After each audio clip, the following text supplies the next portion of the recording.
Ok Ken, tu finis la saison 2011 en étant titré champion, enfin vainqueur de la Coupe 125 Promo Sport, mais visiblement le chemin de la victoire a été long.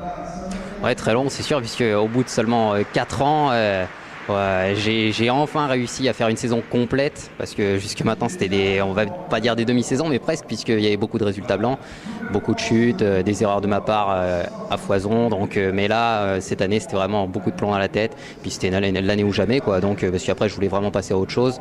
Au bout de 4 ans, on pense avoir fait un peu le tour de la question 125, donc c'était vraiment l'année ou jamais. La saison a été longue, difficile, mais au bout du compte, il y a le succès et c'est le principal. Donc pour 2012, tu passes en 600 Promo Sport sur une Yamaha et apparemment tu es décidé aussi à frapper fort.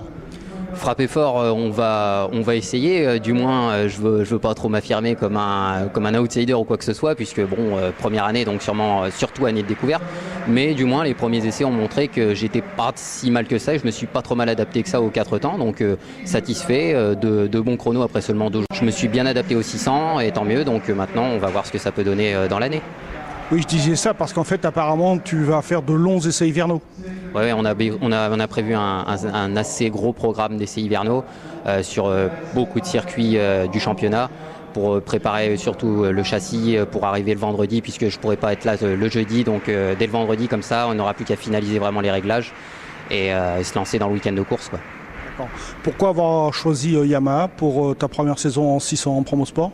C'est tout simplement, je pense que c'est probablement la meilleure arme, j'ai envie de dire, pour le 600 promo, puisque au niveau du règlement, on n'a pas le droit à grand chose. Donc au niveau performance moteur, c'est sûrement la machine qui offre le meilleur. Et au niveau châssis, elle n'est pas si mal que ça, puisque jusque maintenant, c'est elle qui a gagné beaucoup de championnats 600 promo. Donc c'est sûrement la très bonne moto pour faire le 600 promo.